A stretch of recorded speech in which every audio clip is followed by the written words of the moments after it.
রহমতের নবী, দ্বীনের নবী যখন মক্কা থেকে মদিনায় হিজরত করেন, মদিনার মুসলিম অমুসলিম সকল বর্ণের মানুষ, সকল ধর্মের মানুষকে আল্লাহর নবী একটি চুক্তির ভিতরে একমত করলেন, ঐক্যবদ্ধ করলেন। মদিনায় নবীজি যখন হিজরত করেন, মদিনার উল্লেখযোগ্য দুইটি বংশ আউস এবং খাজরাজ গোত্রের মানুষগুলা আল্লাহর নবীর উপর কালেমা পড়ে মুসলমান হল। কিন্তু ওই মদিনায় অনেক ইহুদিরাও বসবাস করত। ইহুদিরা মদিনায় অনেক ছিল। মদিনার সবগুলি মানুষ ধর্ম বর্ণ নির্বিশেষে আল্লাহর নবীর এই কথায় সবাই একমত হল, যেই কথার মধ্যে নবীজি সকল ধর্মের মানুষকে ঐক্যবদ্ধ করলেন। ওই সনদটার নামই হলো মদিনার সনদ। মদিনার সনদের ভিত্তিতে মদিনার মানুষ, সকল ধর্মের মানুষ মদিনার সনদের ভিত্তিতে ঐক্যবদ্ধ হলো। মূল কথা ছিল আমরা যার যার ধর্ম যার যার মতো পালন করব। ইহুদি ইহুদি ধর্ম পালন করবে, খ্রিস্টান খ্রিস্টান ধর্ম পালন করবে, মুসলমান মুসলমান ধর্ম পালন করবে। কিন্তু ক্ষমতা চলবে, রাজত্ব চলবে মুসলমানের, আইন চলবে কোরআনের। যদি মদিনা বহিরাগত কোনো দুশ্মনের দ্বারা আক্রান্ত হয়, তাহলে আমরা ধর্মের চিন্তা বাদ দিয়া মদিনাবাসী হিসেবে দেশের স্বার্থে আমরা সকল ধর্মের চিন্তা বাদ দিয়ে দেশের স্বার্থে এক হয়ে আমাদের দেশের দুশ্মন যারা দেশে হামলা করেছে, দুশ্মনের সাথে লড়াই করব, মোকাবেলা করব। এই কথাতে সবাই একমত হল, সবাই এই কথার মধ্যে স্বাক্ষর করল। কিন্তু ইহুদিরা বড় খারাপ, ইহুদিরা বড় জঘন্যতম জাতি। আল্লাহ পাক পবিত্র কোরআনুল কারীমের ভিতরে বলেন, লাতাজিদান্না আশাদ্দান নাসি আদাওয়াতাল লিল্লাযীনা আমানুল ইয়াহুদ ওয়াল্লাযীনা আশরাকু। আল্লাহ পাক বলেন, বন্ধু, মানুষের ভিতর থেকে যেই মানুষগুলাকে তুমি সবচেয়ে বেশি দুশ্মন হিসাবে পাবে, এক নাম্বার হলো ইহুদি, দুই নাম্বার হলো যারা মুশরিক, যারা শিরিক করে। এই ইহুদি আর মুশরিক জাতিকে তুমি মুসলমানদের ব্যাপারে সবচেয়ে বেশি দুশ্মন পাবে। কঠিন থেকে কঠিন দুশ্মনী তাদের অন্তরে থাকবে। ঘোষণা দিয়েছেন কে? আল্লাহ পাক এই কথাটা সাফ সাফ জানায় দিছেন।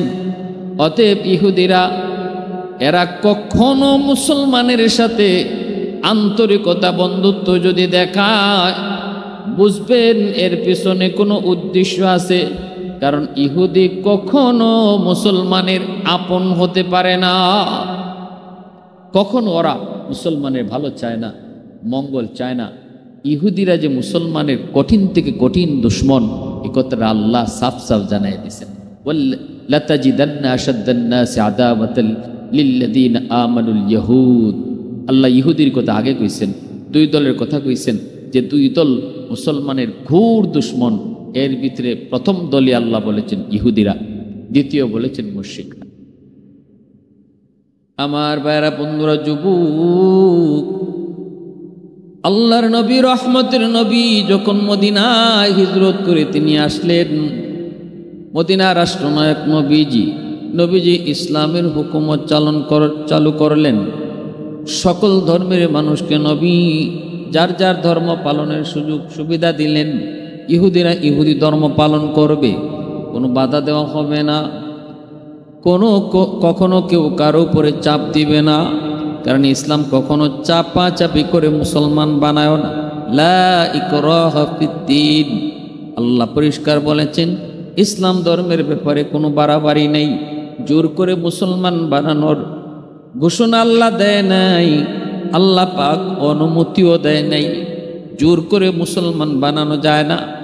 ইসলাম এবং মুসলমান কাউকে বানাইতে জোরাজুরি নেই, বরং ইসলাম ধর্মের আদর্শ হলো, ইসলামের আদর্শ আর সুমহান চরিত্র দেখে অন্তর থেকে যারা ইসলাম গ্রহণ করবে এর নাম হলো মুসলমানি।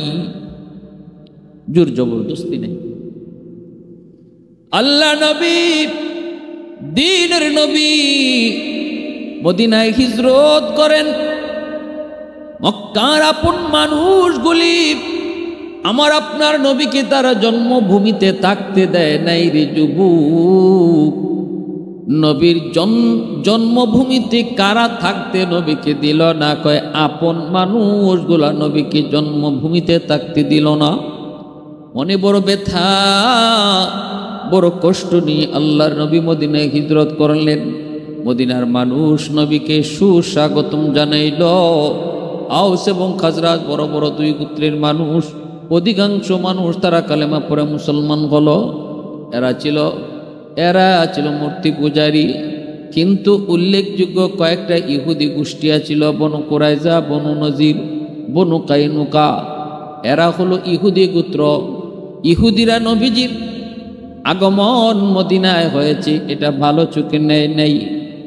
এমনকি আল্লাহর নবী, দ্বীনের নবী, মায়ার নবী, মদিনার রাষ্ট্র ক্ষমতা তিনি নিয়েছেন, এই বিষয়টাও তারা ভালো চোখে মেনে নিতে পারে নাই।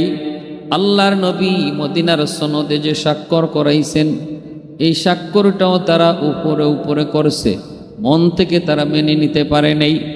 আল্লাহর নবী কত সুন্দরভাবে মদিনা রাষ্ট্র পরিচালনা করতেছেন মদিনার সনদ দিয়া। নবী জানাইতেছেন, দেশের স্বার্থে আমাদের ধর্মের পরিচয় বড় নয়, দেশের স্বার্থে আমরা সবাই এক। দেশের স্বার্থে দুশ্মনের দ্বারা যদি আমার দেশ আক্রান্ত হয়, তখন কে ইহুদি, কে খ্রিস্টান, কে মুসলমান, এই জিনিসটা তখন দেখব না। আমরা দেশের জন্য সবাই এক হয়ে যুদ্ধ করব। এই মদিনার সনদে এই কথার মধ্যে ইহুদিরাও স্বাক্ষর করেছে, মুসলমানরা তো স্বাক্ষর করেছে, মুসলিম অমুসলিম সবাই এই কথার মধ্যে স্বাক্ষর করেছে।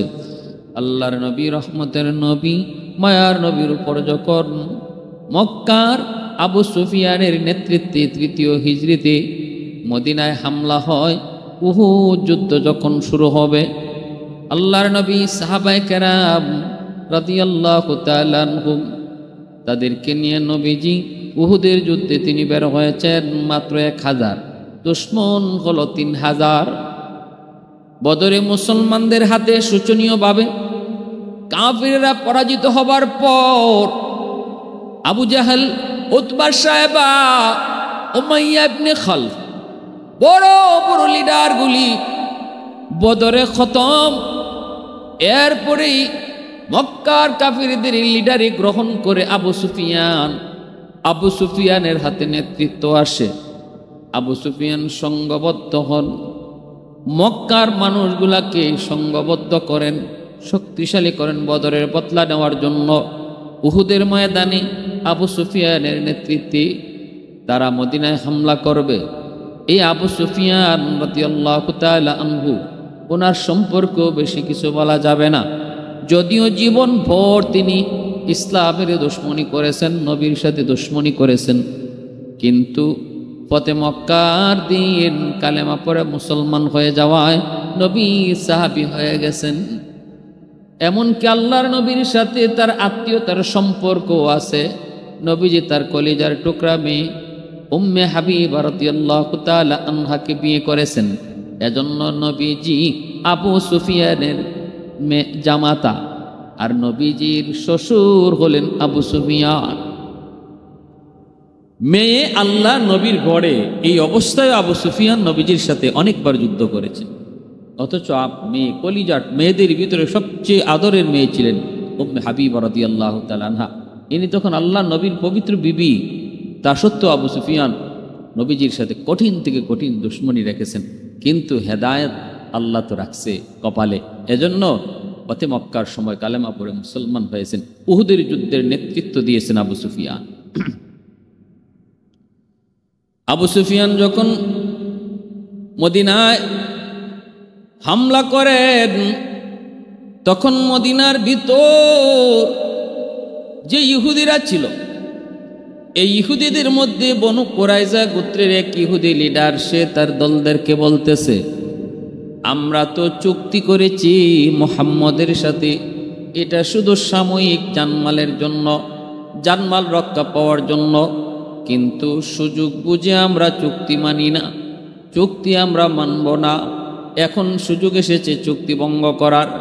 মদিনায় হামলা হয়েছে, মুহাম্মদ এবং তার সাহাবীদেরকে আমরা মন থেকে গ্রহণ করতে পারি নাই। চুক্তি মুক্তি কিছু বুঝি না, চুক্তি বুঝি যতক্ষণ আমরা আমাদের স্বার্থ আছে, স্বার্থ নাই চুক্তিও বুঝি না। এই হলো ইহুদিদের নেচার, এই হলো ইহুদিদের কালচার।